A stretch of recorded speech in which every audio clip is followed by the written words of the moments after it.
जिल्हाधिकाऱ्यांनी ढालेंच्या नावाने गायकवाडांच्या नावाने 7/12 तयार करण्याचे आदेश दिलेत, फेरफार करण्याचे आदेश दिले। ही खरं म्हणजे मूळ मुद्दा असा येतो की मूळ मालकाला विश्वासात न घेता टायटल क्लिअर नसताना या तेजवानींनी पॉवर ऑफ अटर्नीच्या भरोशावर हे जे बिल्डर आहेत, ज्या बिल्डरचं नाव आहे अमेडिया एंटरप्राइजेस LLP तर्फे दिग्विजय अमरसिंह पाटील आणि त्या कंपनीमध्ये दुसरं नाव आहे पार्थ पवार भागीदार। ही जमीन जर टायटलच क्लिअर नाही, 7/12 जर सरकारच्या नावानं आहे किंवा त्या केंद्रीय कुठली ती कमिटी आहे त्या नावाने आहे, असं आपले केंद्रीय एक कंपनी आहे किंवा ऑफिस आहे त्या नावाने जर असेल तर याची सेल डीड झाली कशी, केली कशी? म्हणजे मुळात प्रकरण इथून सुरुवात होतो की माझ्या नावाने 7/12 नाही, ते न बघता प्रॉपर्टी क्लिअर नसताना काल जिल्हाधिकाऱ्यांनी सांगितलं की अजूनही 7/12 वर नाव हे सरकारचंच आहे।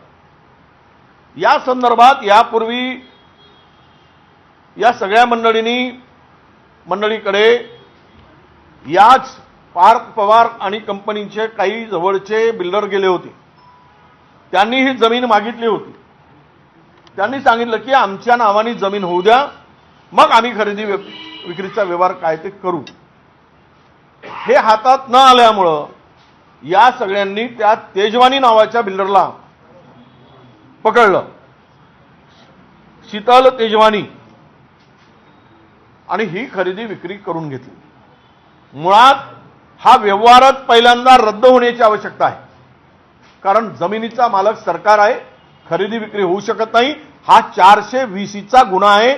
पहिल्यांदा यांच्यावर 420 अंतर्गत या दोघांवरही गुन्हा दाखल झाला पाहिजे, ही आमची मागणी आहे। ही फसवणूक आहे, सरकारच्या जमिनीची परस्पर विक्री करणं। आता इथे खरं म्हणजे ईडी सीबीआय काय झोपले आहेत का ही लक्षात घेतलं पाहिजे। अशा व्यवहारामध्ये त्वरित लक्ष घातलं पाहिजे। हे प्रकरण इतकं मोठं आहे की यामध्ये लक्ष घालण्याची आवश्यकता आहे असं मला वाटतं।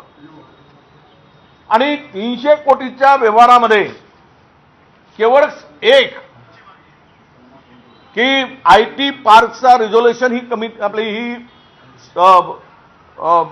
भागीदार कंपनी एक रिझोल्युशन पास करते आणि त्या भरोशावर मुद्रांक शुल्क माफ केला जातो, हा तर पराकोटीचा